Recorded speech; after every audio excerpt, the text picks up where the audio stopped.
Okay, so this is Angie and Lorice back with a Future Life Today. And we just, our last recording we did where I was hypnotized. Lorice hypnotized me to go to Between Lives. I'm still trying to recover and wake up from that, which is good. It's nice to talk about it right after. Yeah, you remember the most then. Yeah. And it seems like most clients, when I have clients who do this, they expand a little bit after, and I can ask. I always did. Yeah. When we did sessions and you hypnotized me, it always felt like I was really expanded afterwards. Yeah. What did you see? Because generally when you and I do like the CTT together, or when I'm hypnotizing you, I'm there with you, and when we do CTT together. So what were I saw the aliens, and they were kind of their disguises, I guess if you have enough awareness, like their disguises were kind of thin. Like if you knew that it might not be who they said they were, you could see through it quite a bit. That's good, because it was strange. It was like they were trying to tell me they were humans, but I could see that clearly. Yeah, and that's how it felt to me. Like, okay, you're saying that, that's not how it looks. I think once you know about screen memories or disguises beings used and stuff like that. I mean, if you don't have any awareness of that, and you just come in here, or you just come in there all, scared and disoriented and everything, they can pull a lot of stuff that if you have some awareness, they can't really do. So it wasn't that hard to see through it for us, because we thought that something like that might happen. Yeah.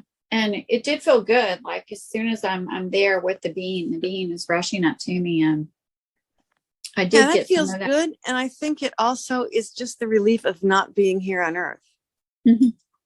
You know what I mean? Like even out of body, sometimes I think people feel that it's like, oh, the relief of just not being so heavy. Yeah.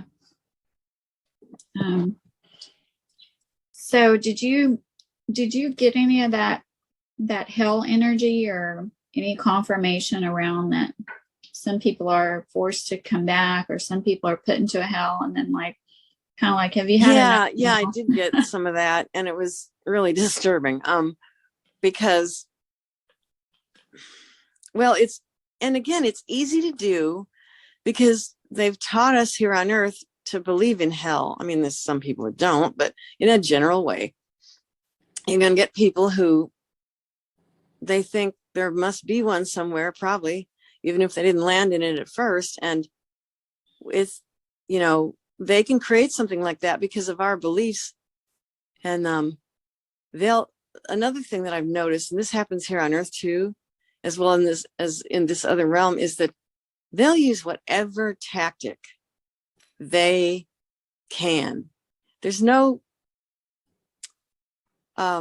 nothing is off limits to them. It's very disturbing because they feel like they don't do it, they're not going to survive. And that's why I asked that question about, do they know that there would be another way to survive if they weren't doing this? Apparently they don't, or they don't care, or whatever. But the point I was making is that they will go to whatever lengths. And it's, sometimes I feel like, since some of us came from higher places, there are rules about how far you can go in the exploitation of other beings. Well, there aren't any with these, you just have to know that. I mean, they'll take, and put people in fake hell, or, it seems real to them. And then they force them to reincarnate. And then I found it really interesting when you were saying about how some of them come back with physical deformities or mental aberrations or things like that. Because a lot of people say, I mean, I don't know if you've looked at Robert Schwartz's material yet, but a lot of people say that we do that for our learning and our experience and that kind of stuff. And I think possibly that sometimes it might be that, but sometimes you see somebody and you think, there's too much having been taken from them. What could you even experience that would be worth, that? And I thought some of these people have probably been forced to come back here. Yeah, it kind of makes more sense, that what I was saying. Because I've heard that from someone else too, that, some people who have these difficulties, mental difficulties or physical difficulties, or they're mentally retarded or whatever is going on with them, or they have cerebral palsy or something, that maybe they've wanted to experience that. But when you work with these people, like I worked with kids who had those things when I was teaching, worked with them for years, sometimes they're very uncomfortable and the parents are suffering really badly too. And so it's like, did they really choose that? And so after seeing everything that I saw today, and seeing that some people are thrown in hell, and then they're just so mentally or physically having difficulties with it, and then they come down here with the same thing where they have mental and physical difficulties, it's like, oh, that kind of makes more sense to me. Yeah, well, it does to me too. And I don't know whether it's either or. There might be both happening.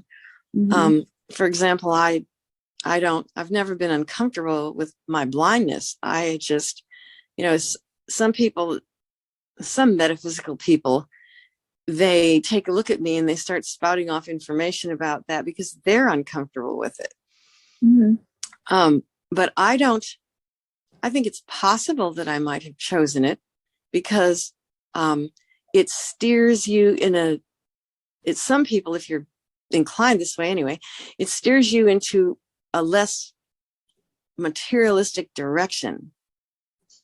It helps me see things in a way that is very difficult for some sighted people. Get so ensnared in the physical world that they just can never see outside of it.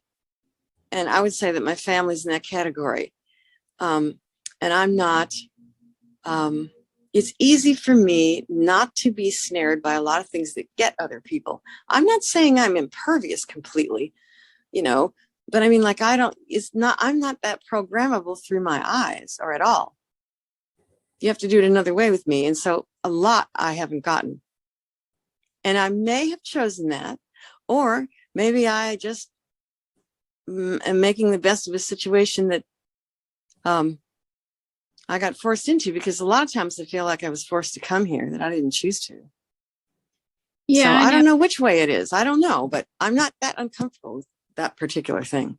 Yeah, I know. I asked you a while back about it, and you said, yeah, I never was able to see, so I don't really think that. You said it doesn't bother me because I wasn't able to see, Right. No, it doesn't. Right. So, I mean, it's inconvenient sometimes, really bad in that respect, but I don't care. It's not that, I'm comfortable with it. Well, the people I was seeing who had just spent a long time in hell, and then they got to a point where they forced them to come back. I was seeing people that were just so disconnected. Well, I know someone like that. Yeah, they just they didn't even know who they were. They were just really disconnected, couldn't even function. So yeah, I know somebody who I think might be in that category. She's still on Earth. She's like 94 years old. Mm-hmm. And she's, I guess she was born deaf. And then later she lost her eyesight. So she's deafblind. Mm-hmm. And she's still here. And she doesn't have anything to live for. And she doesn't really want to. If years ago when I managed to talk to her about it. I can't now because she has all these caregivers and people around her all the time that make it impossible to have any privacy with her. But, she might be one of those people because she's got 2 pretty serious physical disabilities that make it really hard to do anything much in this world. And she's lost her husband. She's lost a couple of guide dogs. She's lost her home. She doesn't have anything. She lives in a care home. She's got caregivers. They just tell her what to do and when to do it and all that. What kind of a life is that? and she can't seem to get out of it. Like, she almost died, I don't know, maybe 4 or 5 years ago. And my mom was with her at the time. And she was feeling funny, and she was asking if it was really my mom, it was really you. And then my mom she wished she could encourage her to let go, but it was hard to do because she couldn't really hear her. You can just speak to her like you can somebody else. And then she said, "Oh, I'm a chicken." And she didn't do it because I think she knew she was dying. And now it's been like 4 or 5 years of God, I don't know how she can still be here. I just feel terrible about it for her, but she could be one of those people in that category. Yeah. And the thing is that, that was one thing I thought was interesting. They said, I thought about it a few days ago too. And so I wanted to bring it up while I was there, was that they don't really want us to die, because the older we get, the more we're carrying stuff and that lower energy, so we can feed them more. And when you said that, when you were saying that, when you were under, I thought of her immediately, because she's so old, and she's, she could have, if she had a little more courage, left like 4 or 5 years ago.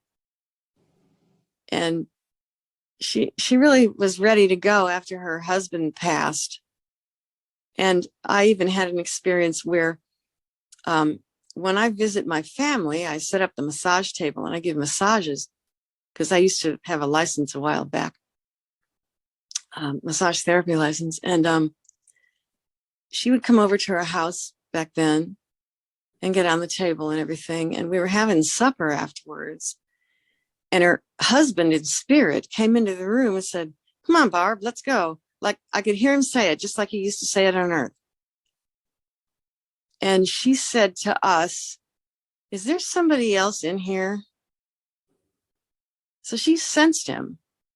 Although I don't know how well she could hear him, but I could, just as clear as day, because just like he used to say on Earth. I mean, I heard that voice say that. I just went, "Oh my God." Wow. And So I couldn't really communicate it to her, though. Yeah. So he may have been telling her, "Hey, it's time to." He was. And she just didn't get it. And she was afraid to do it. And, this is just dragging on. And what can anyone do? I think she must be one of those people. Wow. Yeah. They're keeping her hanging on here, and so that they can feed off. It pisses me off, to tell you the truth. It was just it's a pretty interesting thing to see it all, and everything I saw. But then when I saw the girl I was asking to see someone who goes through it and doesn't stay there.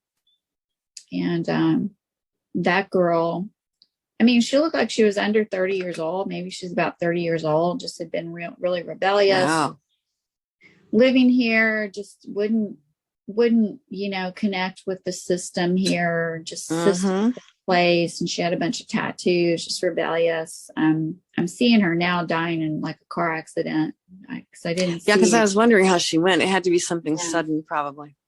Yes, because I wasn't shown when I was in that place. And she just immediately, almost like she was laughing at them. I think I even saw her laughing. You did. You said that. You said she's laughing. I loved it. She's just like, no. And then I saw her pushing up through a ceiling area. She just kept walking. And she went, first it was like a being went to her. And then she was just like, no. And then she goes for a long time, just walking for a long period of time, which my high self was like speeding up the time period, because it's like there's time in that place. But she wasn't giving up. She just keeps walking. And then they try to hear her with some relatives who passed. And that's when she was just like, no. I think she wasn't feeling really connected to these relatives anyway.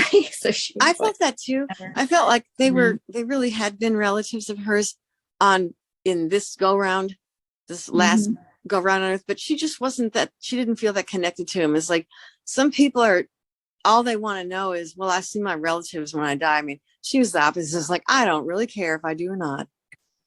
Yeah. And then she found a place where she felt guided to just like go up through the ceiling. And it's like there was this hole, this space where she was able to move up through it, like this energy was trying to block it. My understanding about that is there's portals, if you know how to find them, that take you direct, like from one realm to another in a snap. Well, that must have been it, because she moved through it, and then when she moved through it, it closed. Yeah, so that's what I think it was. Yeah, and then the ceiling became transparent where she was able to see back through. And I guess we would call it like a double-sided mirror. Like if this is these are some of the, I've had some of these experiences in some of Scott Lemel's journeys and stuff. We did that kind of stuff. We'd go through a portal and then it would close behind us, but we could look down and see several layers or levels down. Yeah. So she could see through it. Like here, I think they call it like a double-sided mirror. Like if we looked up and we were in that lower area, we just see a ceiling, but her up where she was able to see through it. And she was feeling this freedom. It wasn't the same as what I was feeling, but she was definitely feeling freedom and able to move out of that lower energy. So she never got to that room, those rooms I was seeing where you were supposed to go through a learning process and a healing briefing. And then I guess life review, whatever. Yeah, that's what I was going to say. I guess that's where you would do a life review. And then if you don't agree with all that and come back down, then you're going to go to the hell. So it's like there's these different rooms, different stages it would take people through. So I haven't read a lot or looked a lot at past lives. The only book I've read is I read The Journey of Souls by Dr. Newton. It's Michael Newton, right? I read just so we could talk a little bit. I didn't get very far in the other stuff, which is nice because I wanted, once I knew we were going to do this, I didn't want to do any more reading, any more looking at anything. Right. I wanted it to be pure of what's That's coming probably to me. good because, I have done a lot of reading because I just wonder about things, I'm just curious. And I like to see different people's perspectives on things. Like, for example, talking about a life review, I have a young relative who crashed his car once in the winter up north and had a spontaneous life review without dying. I mean, he could have gone out of his body, but he came back, to Earth. And he had a spontaneous kind of life review really quick. And in his case, it turned him around. He was having a lot of difficulties and his parents didn't know how to help him and this and that. And he saw that and he, that alone was able to help him turn his life around. So I think they're probably multi-purpose, and especially if it happens like it did with him on Earth, where he has a chance to change right then what's going on. Because if you have one of those and you're up in the spirit world somewhere, it's sort of a preparation for the next go round more so. It's like you already can't change the life you have just had. So they want an ongoing, okay, so here's what you need to do the next time. Well, that's not the same thing in my view. But I think it's fascinating that does happen to some people here on Earth and they remain in their bodies afterwards.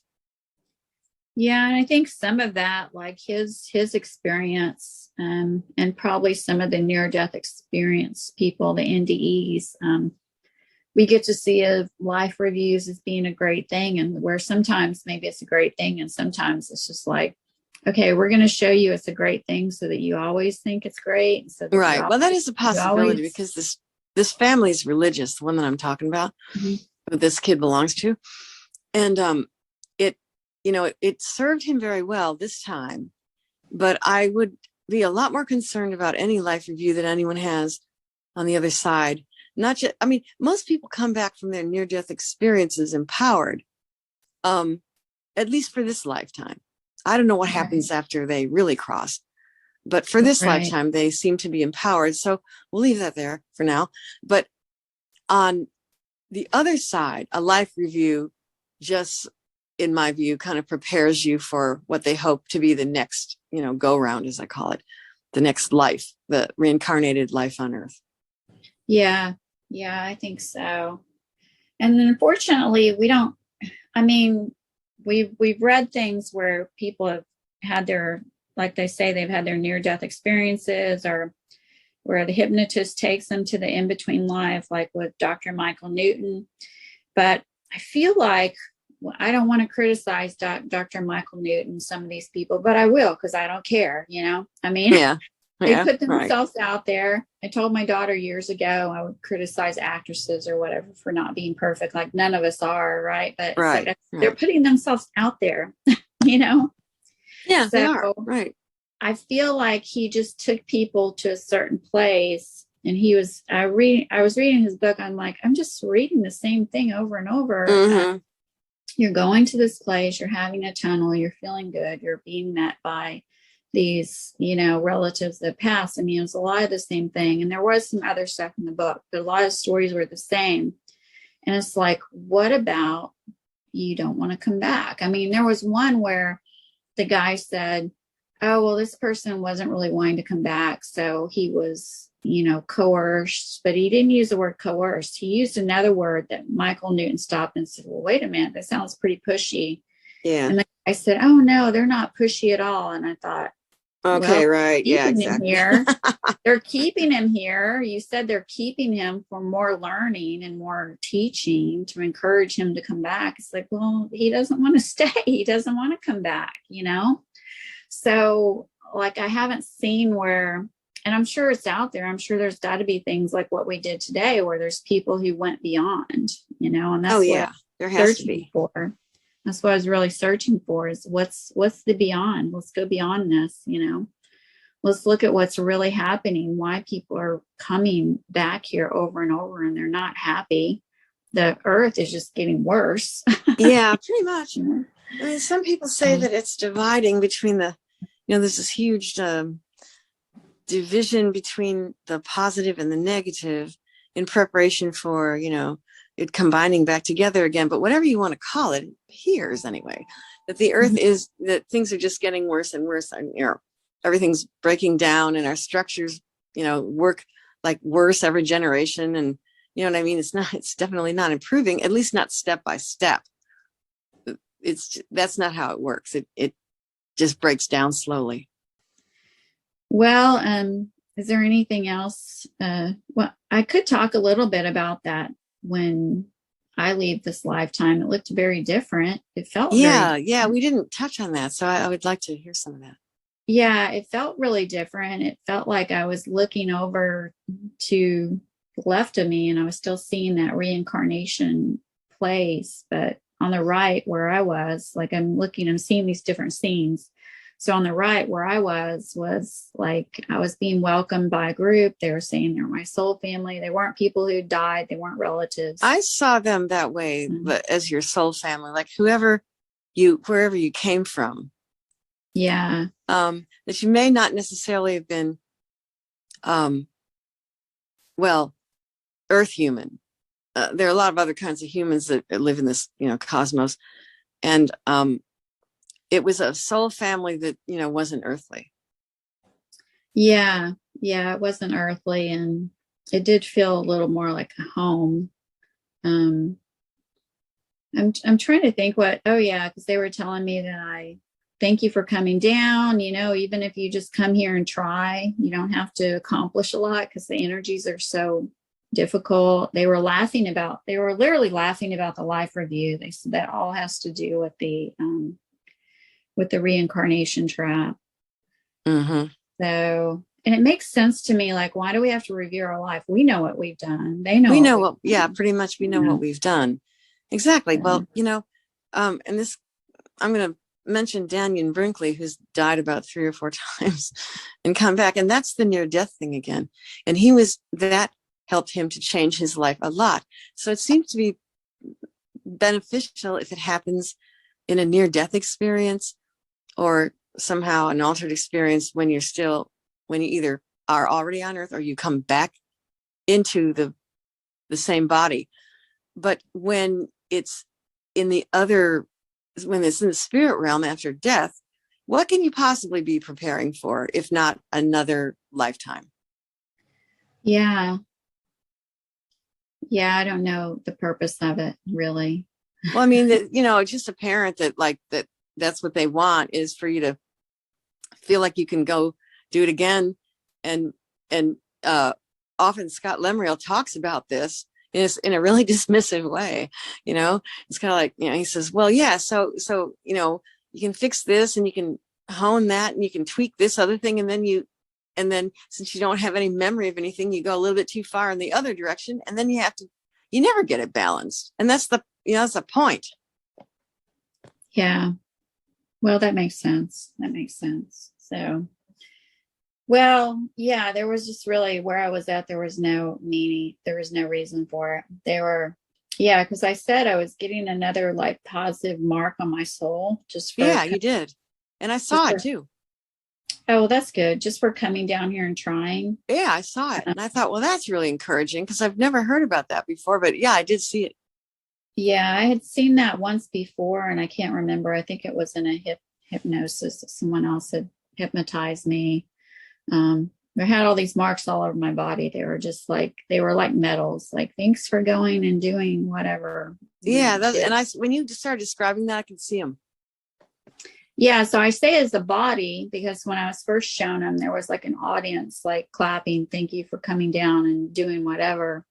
But then they were telling me, well, it's like a positive mark on your soul. Like, here's something else you've accomplished. But they see it as like, you're not in any competition. Like there's no hierarchy of, well, you've done more than this person, or no, there's none of that. You've done exactly what you wanted to accomplish on earth. There's no guilt. There's no, there's nothing to any kind of judgment there of, oh no, I didn't accomplish this, or look at me, I'm so powerful, I did all of this. There's just no ego there. There's no desire to say I did this or I didn't do this. It's like, okay, yay, I went down there and tried. That's all it is. Yeah. So, and I think that since we're here with no memory, it feels devastating because we don't have our memories. If we knew, okay, this is just an episode in a larger life, and we just came here to do our best and see if we could alter anything. And, we were positive energy and we had a positive influence in various places just by being here. If we could see it that way while we were going through it, but it seems, kind of feels like this is all there is, even though we might know better. Mm-hmm. Like I'm very often terribly disappointed in my life and what I consider I haven't accomplished and all that kind of stuff. And, when you get to the place where you were, that's not a big deal. Yeah, there wasn't it. I couldn't see anything else besides being there, which is good. I was just like, oh, it feels good here. Yeah. I still had that energy of, I don't quite trust. Well, yeah, I know you said that. Yeah. Yeah, it feels good here, but it felt good in the reincarnation station too, Like right, I don't think it stayed feeling good though. I think it did when you first arrived there, of course. But when you started to see things, I didn't ask you how you felt then, but I had a sense that the energy kind of dropped. Yeah, I could see them for what they were. Yeah. But in the second place that I saw, that's supposed to be after I leave here, let's hope, it did feel better, and it felt like a better energy, but I had such a lack of trust because of this freaking earth that we've been on. Yeah, I know. Like everything seems to be a dead end or a blind alley or whatever. It doesn't matter what you trust. It's something else, or it could be. So here it's like it's this looping, and someone asked me about, a client asked me about, she said she felt like she was looping. Now, I've had a few clients come to me. Oh, like, yeah. I've had like long talks with people about that. you're going up, like everything's going okay, and then something knocks you down. You feel like everything's going okay, and something knocks you down. And it's the same issues over and over. Right. So I was having a hard time. It's like I had to go to my own self-healing by just leaving them and saying, I'm not deciding. They're saying you have choices. So there was no, hey, go down there and reincarnate. They're like, you have choices, pick what you want. but I had to just go float around and be free for a while. And that's where I remember I said, like some people may call it soul fragments. I was getting my power back. I was getting my memory returning back. pieces. And I saw that too. So, yeah, that if you're free enough to do, that's what happens, that you kind of magnetize yourself, and it comes from wherever it's been. Mm-hmm. Yeah. So when I was getting my memories, and I was just feeling bigger, it's like I was feeling more full. So, which was good, a good feeling. But I still had to just go float a while, have a millennium or so. Right. And there's time isn't the same there, of course. So it wouldn't matter. Like, for example, I believe that if a person wanted to, let's just say they did want to come back here for some reason, which I think some people probably choose to do. They probably don't get all the information and everything, but let's just for an example, you could float around for a millennia or half a millennia, and then you could come back like 2 or 3 years after you left, if you wanted to, because the time is so different here than it is out in the cosmos. Right. Yeah, I think so. It doesn't matter anymore, but when you get up there, you can take as much time as you need, because you can go wherever you want afterwards in whatever time. We don't have that concept here, but there's no such thing as wasting time or taking too much time or anything like that. Yeah, and hopefully it is really a simulation. And what did you think about that? Like, I was seeing as this is a simulation, but over here was a real Earth. There was supposed to be fun, and you can create kind of like a vacation, and you're working in harmony. But I was seeing the souls being siphoned. Maybe that's not bad. I can see it. I can get that word now. They're being siphoned and pulled over to simulation. To the simulation, right. And they don't know enough to redirect themselves. Yeah, so they were all being brought over here, and they thought they were just going on vacation and going to do something fun and creative. Yeah. And then they land in this mess. Mm-hmm. And then you have, beings on the other side telling you, well, you need to fix this, and you need to work a little bit harder on that, and you need to clean up this relationship, blah, blah, blah, and you never get out of it. Yeah, exactly. Well, it was an interesting experience. It was fascinating, and it was nice to see that there was a place you went where you actually did have choices, where you're acknowledged for the big being that you really are, and you can choose. Yes, exactly. And I think generally most people who would listen to this recording or listen to recordings like this, they're going to have choices, because they're seeking, and they believe, okay, I can't get caught up in a reincarnation cycle. Yeah. So Scott Lemel, we wanted to talk maybe a little bit about in between lives, just the plan to come here, or when we die, what do we do when we die? Because we don't want to be caught. That's a really complicated subject, but we don't want to be caught here. So we don't want to be caught in, like, because some people feel like this is a slave planet. It can be really tough here. And once you go through one tough thing, it's another and another. So, and I think a lot of us who are here waking up are realizing, like, wow, I've had a lot of stuff I've gone through in this lifetime. So do you really want to come back here? Why? So. Yeah, there are several people who talk about this from different perspectives. I'm going to start with Jill Renee Feeler, who said that she, in the spirit realms, was going around telling people, look, you don't have to reincarnate unless you want to. It's a choice. And people were ignoring her. They just kind of, a lot of people arrive in the spirit world sort of half conscious and don't know what to do. And they just get directed into places like that. And they don't know they have any choice. And so she talked about how she was ignored quite a bit while she was there doing that. And so she took an Earth life to try to communicate it to people on Earth so that when they got back, they would know. She talked about that. And then I've heard Jared Rand talk about how some people want to, some people get addicted to physical bodies, and it's fine with them to to just keep coming back and having this experience over and over again because they're addicted to it. So, and there are, I know about people who are comforted by the fact that we come back over and over again, and they don't look any farther than that. It's like, oh, okay, good. So if I leave for a short time, I can come back, whatever, okay, well, that doesn't do anything for me. But some people do have that, feeling about it. So when you start, examining your own experience, and some of us, like Angie and I, both say, this is a really tough place. And we don't feel like we have all the tools we need. We don't, it's hard to function here. Like, when you think about it, why should we have to pay for our existence? Pay for the things that physical bodies need to live here. What is that about?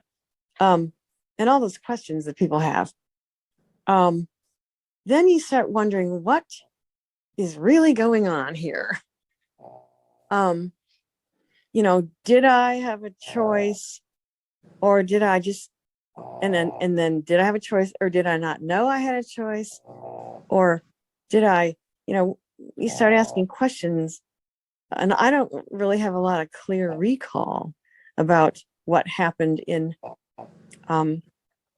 my life between lives. I do have a few suspicions, but I don't have any really clear recall. And then when you start asking those questions, you're going to upset some apple carts. So that's one thing you have to know. And that's okay, but just I do my best to find other people who are talking about this.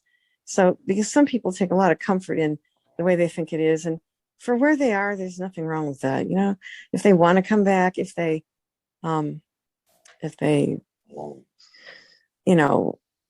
if it's fine with them, then, I don't want to rock anybody's boat unless they are, unless we're in the same boat, basically. Well, it seems like that. I'm sorry, my dog's going to be snoring all through. Oh, I was going to say, is that your doggy? Yeah. I sort of like to hear it, actually. My little pug. Yeah. I had one client say, if I didn't hear your dog snoring, I think there was something wrong. Oh, absolutely. I love it. I think that an issue is that, it does like stir up some apple carts. Is that what you said? I said it upsets some apple carts. Yeah.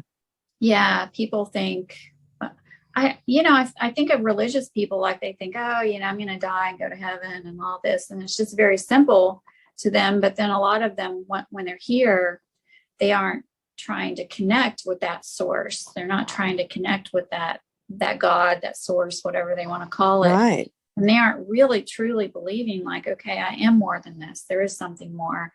And then I'm going to die and I'm going to get to choose, like, okay, I'm going to go to this higher place, or I'm going to choose to incarnate again. And supposedly you go through these, you die, and they could go over your life with you again, and then kind of try to push you to come back. Like, well, there were some things that you could have done better, and here's your list. And you can get kind of bamboozled into coming back down, and your memories erased. And here you are back down under the veil again for whatever reason, to be fed off of, or whatever reason. But that brings us to Scott Lemel. Yeah. Very definitely. So let's talk about him then, because it feels like a trap to be here, and just trauma after trauma. Like you mentioned, why are we paying for a living? But why are we, a lot of us, doing jobs we don't like, and struggling financially, struggling in relationships, struggling in health, like every part of our life. Everywhere. Yeah, exactly. Yeah. So yeah. And okay, so Scott Lemel, his website is paralleltime.com. And he bases what he says on his personal experiences.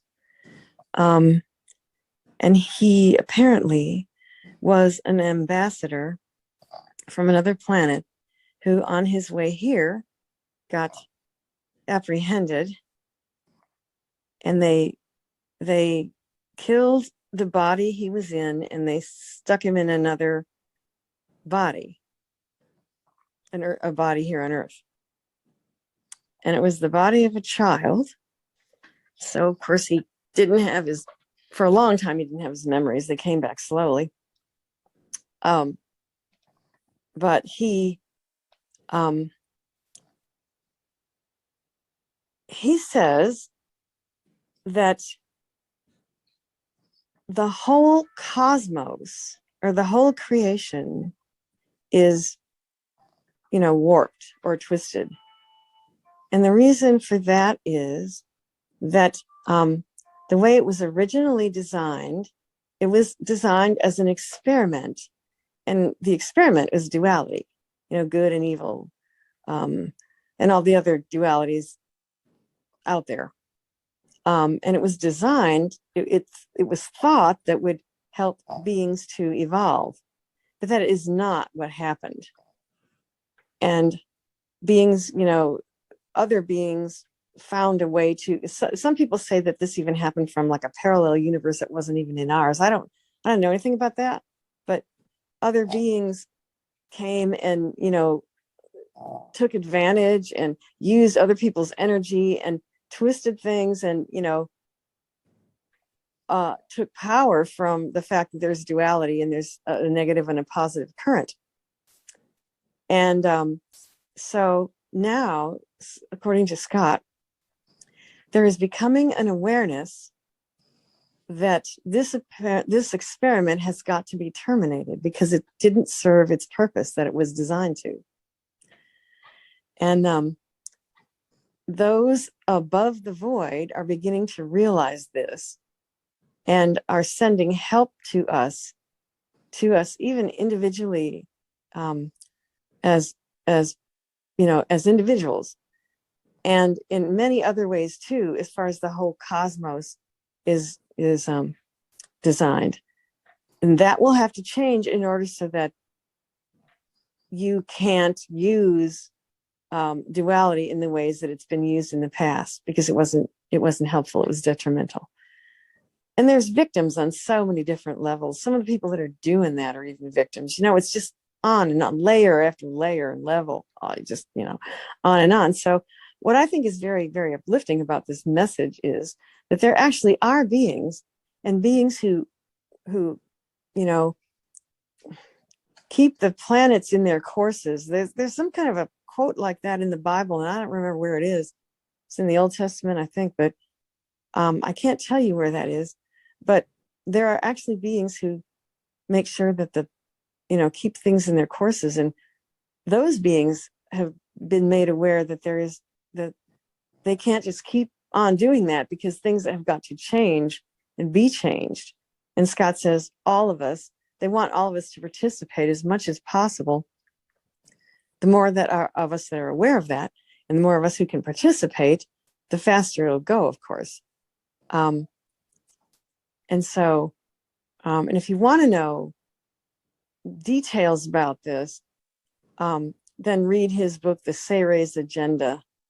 You can find it, anywhere, like on Amazon, or it's probably on his website. I don't know. I buy everything from Amazon so I can read Kindle books. But, and he also has, he and Perry Vince do, on her channel, Awakening Hidden Truth. They do shows every, I don't know how often it is. I don't know if it's once a week, maybe not. But anyway, there's a ton of information and journeys you can go on, and all kinds of really cool stuff up there. Anyway, so that's Scott, and I participate with him because I think that his message is, even though it's disturbing, it's uplifting too. Well, I think a lot of people may have a hard time getting, it's like how far down the rabbit hole, or like, yeah, Alice in Wonderland or something. Well, I agree. I mean, when you get to that place where you're like, oh, wait a minute, I don't take comfort in that, okay, we all, reincarnate and come back anymore. And there's even, I've heard different mediums say, in some places in the spirit world, they say, no, there's no such thing as reincarnation. And in other places, they swear by it. So it's not even all the same in the spirit world. You don't even get the same information from various place is there. So when you start asking questions about how the heck did I get trapped here and how can I get out, then that's when you want to start looking into things like this. Some people just aren't there, and that's okay. I'm just talking to the ones who are. Yeah, and I think it goes past the Course in Miracles, because I know you said you've read it and I've read it, and a lot of people start reading it and stop because it is a long, involved book. But just forgiving is, I feel like, is not enough. You know, a lot of the thing is like, well, forgive, you know, let go of the guilt. It's like, well, I feel like there's more, and maybe there's more. It's just part of it is the time period that we're in right now. Maybe the earth is trying to, you know, improve for all of us. Maybe there is some help coming in. And so we've got to do more than just forgive, let go of the guilt. We've got to really look inside. I think that's foundational, though. I think if you don't forgive and let go of the guilt before you start doing all this other stuff, it won't be very beneficial. I think that's a very foundational thing. But there's more to do after that. It's not the be all and end all of, you know, it's a great place to start. Don't stay there, you know? Yeah, a great place to start. And it's also like, okay, well, what am I forgiving and what am I letting go of? And all these little suggestions in the course, like, okay, well, I've got to scoop out my trauma and scoop out things I've done to other people and let go of things they've done to me and this world, and not be a victim and, you know, get power back. There's a lot that goes along with it, you know? Yeah, there is. Does Scott Lemel or one of these people, what do they say about, like, if we were to die tomorrow? And I say that lightly because we know we're gonna still exist if we, you know, leave this physical body tomorrow. Right. I've heard that it's not good to just walk up to your, you know, parent who's passed away or someone you recognize or whatever people attached to and say, oh, okay, I'll go to you and listen to whatever you say. It might not be the best time to be completely trusting at that time. What do they say about that? Well, William Buhlman actually wrote a book about that. And it might be his most recent book. I can't recall the title of it, which is not very helpful. Sorry. But we'll look it up. We'll look this up. William Buhlman wrote it was a novel, but it was based on, it was based on reality, and it was about a guy who dies of cancer, and he goes and he does that. He joins his mother in the spirit world and the stuff he went through. Because if you do that, that will tend to keep you there on that level. You can go past it, but if you're not conscious enough, you won't realize that, and you'll just, eventually you'll get recycled back around to coming back here. They might give you a break, and you might be there for a while, and then, sort of the suggestions are going to start, and, all that stuff. So he talks about that, and Scott Lemel would say that the best thing you can do if you died tomorrow or later today, you should go on the other side of the void. Which he said a lot of Buddhist monks and people like that don't even know that they think the void is like the top, and it's not. You can go through the void to the realms on the other side, and these are the realms where creation comes from, and these are the realms that don't have duality.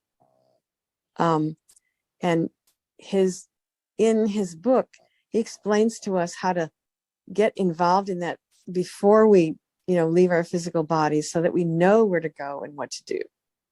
And that's what a lot of his guidance and his journeys are about, is taking people for a short time on a journey on the other side of the void, so that when they cross, they know what to do, and not just get absorbed in whoever family. Like I know a lot of people who say, well, I just want to see my family. That's all I want to do. And you can't really, that's what'll happen. And there's nothing wrong with that if that's what they want. But there's some of us that just say, I remember William Buhlman saying, I wasn't all that, excited about seeing my family again.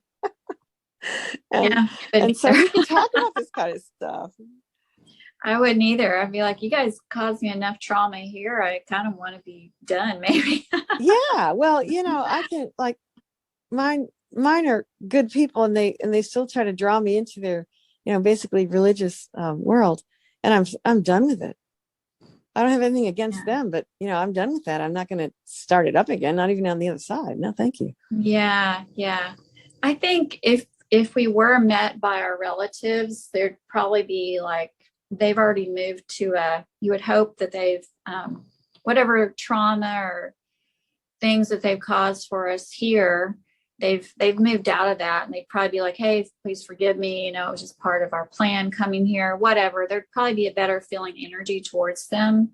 But it doesn't mean that it's time to stop. It doesn't mean it's time to just stay there and be in an eternity Exactly with them, or it doesn't mean that it's good to stay there and make an agreement to come back down here and do it better again. It's like it's time to be, I feel like it's time to be done with the trauma on this planet. Scott Lemel talks about that too. He says they tell us that, like you have to keep coming back and making it, getting it right and all that. And that your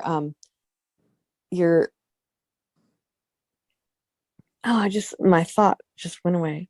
Anyway. Yeah, you've gotta come back because you have karma, or because you have karma and you have to straighten this out, and you could have done this better, and you need to work on this and all that. And he says, and then they send us back with no memory of the previous lives. We don't remember what we're working on, and we don't know what we're really, he said, we will never get it right that way. It's an endless cycle that just, it will not end until we just break it ourselves, because it's not, it never has solved anything in how many billion years. You know what I mean? It clearly does not work. And I had a conversation with recently with a local friend here, and we were talking about how, okay, you can go over on this side and you can take your wisdom with you that you learned here. And then, but when you come back to this place, if you do, you are not allowed to bring that wisdom from the other lives that were, back with you. And that's where the problem is. Well, and I don't know why I can't think of his name, but the man who wrote Disappearance of the Universe and Lifetime. Oh yeah, Gary. Oh, what is his name? Gary. Yeah, Gary. Gary's last name. I'll have to look up his name because that's a common one I should know. But he wrote the book Lifetimes Jesus and Buddha Knew Each Other, which I thought was a really, really good book.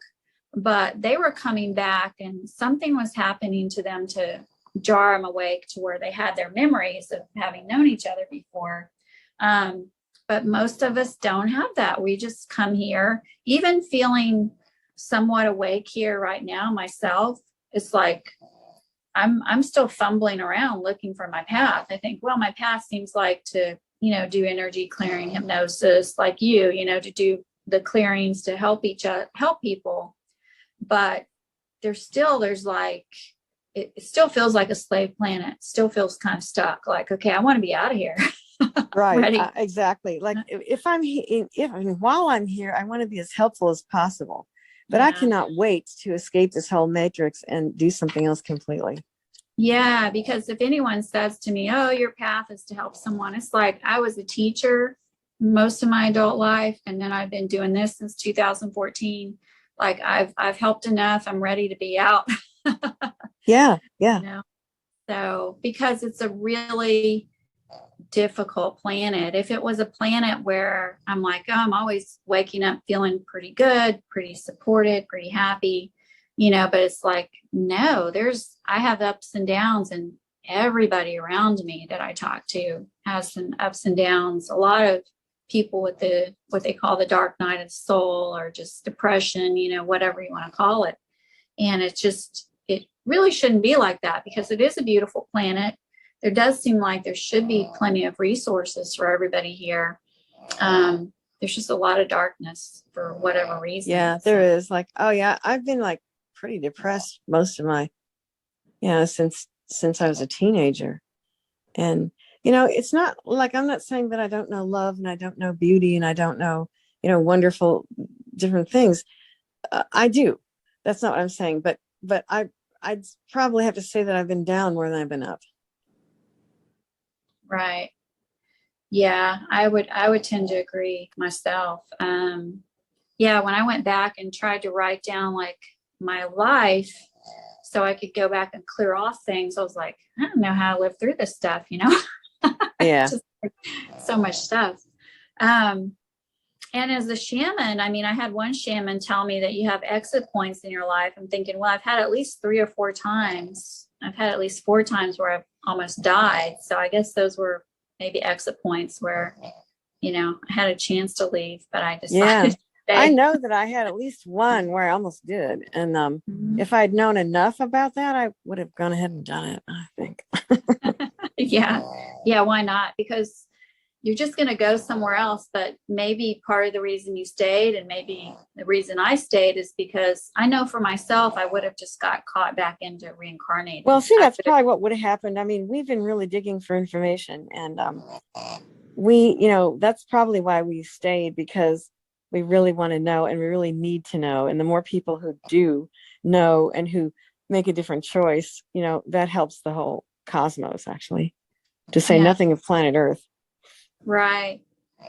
So I think there must really be some help coming in, but it seems like people have also got to, face their traumas, face their own stuff, maybe do some clearings or some meditation, whatever works for them.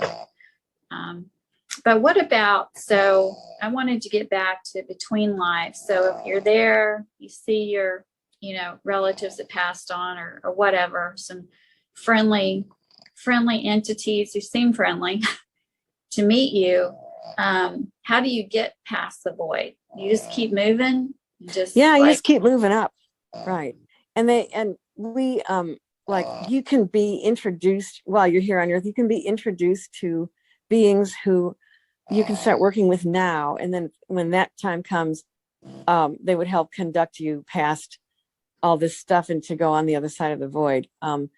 He wants it to become familiar to a lot of people so that they do know what to do when they cross. But if you've never had that experience, I think the best thing to do would just be to keep going. And until, go as high as you can. I always say that, I'm going to go on the other side of the void first and stuff. And then, then I might come back and visit my family, but I won't be held there. I won't be stuck there because I went past it first. That's just would be my choice. Because I guess it's pretty easy to get taken back in if you're comfortable, you see your family, or you can get all settled in with them. And then,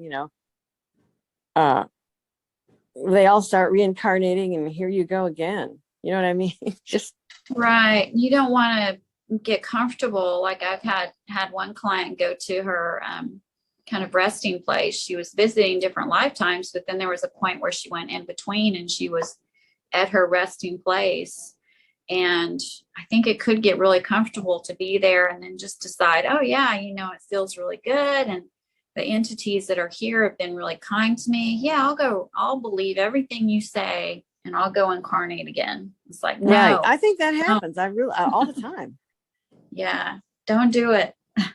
Yeah. Don't do it unless you want to. I mean, but if you feel like we're saying we feel right now, don't do it. I think a lot of people who are out there seeking right now and who have, of course, people have come to us for clearings are, have gone through some big traumas here, big things. I think a lot of people watching YouTube, watching this kind of stuff have had some negative stuff in their life. And it's part of what's, woken them up and gotten them to question. So it seems like they would question when they pass away instead of saying, okay, yeah, I'll follow, whatever you say to me. Yeah. I'll just go along with whoever's going to meet me here and be nice. And I'm going to have all this feel good energy around me. And I'll just believe what you say. And then suddenly it's almost like a movie where you have something put over your head and you're tied up and you're thrown back down on earth. Yeah, pretty much. I mean, I think that happens, I think when they can, they try to get us to agree to it with, without all the information, of course. Because then they can say, oh yeah, you agree. What? One of the first things I remember noticing was hearing people say, oh yeah, you agree to do all this stuff and that makes it okay. And I'm going, well, if I did agree to it, I didn't have all the information. Yeah. Yeah, somebody had said, well, you didn't know how difficult Earth would be down here. It's like, why would I not have an understanding of how difficult it could be? I think there were probably some additional things thrown in. Like if I had a contract, there was something on the back that I didn't read or some small. Right. And speaking of agreements and contracts, there's somebody else that I want to mention. Her name is Sue Cimino, Cimino. And she specializes in breaking agreements of all types. I've been working with her and she's really good because we don't know half the agreements we made. We're just not aware of them here on Earth. Yeah. Does she like come up with a list? Does she help to come up with a list of different we do it in groups here. I haven't never worked with her personally, but we do it in groups, and she has something she calls the wholeness alignment. And you start with that, and then you can do ancestral, and you can do there's some other special, you can do health and wholeness. There are different programs, and they're all, bunches of people can do them, but she takes you into what she calls grace. And then she does these clearings and ask if you want to break this agreement and that agreement. And then she'll say, is that okay with you? And she'll say, just answer yes. And do it out loud if you possibly can. It's sort of like, so the universe hears you and you're taking responsibility for all this. And it's amazing. It's really amazing work.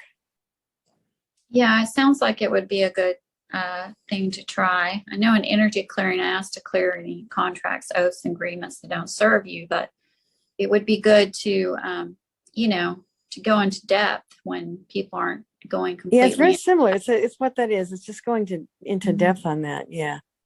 Yeah. So, because some clients come through and want to rush through things and have everything healed in one session. It's like, well, we've had 40, 50, 60, 70, whatever years of stuff. Exactly. Yep. May have to do a little bit more. You may have to go home and do some journaling and homework and meditating. That's right. And I have that problem when I do soul retrieval with people too. It's like if you get a soul retrieval, and some of the stuff I've gotten for people is really pretty extensive, they need to do the work of integration. It's just not one session and then you feel great. It's not that at all.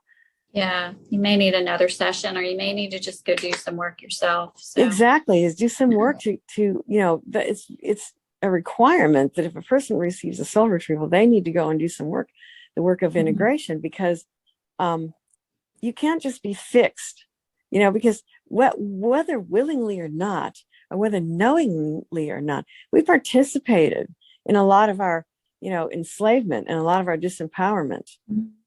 And so we have to sort of unparticipate or take our power back, and it has to be done by us.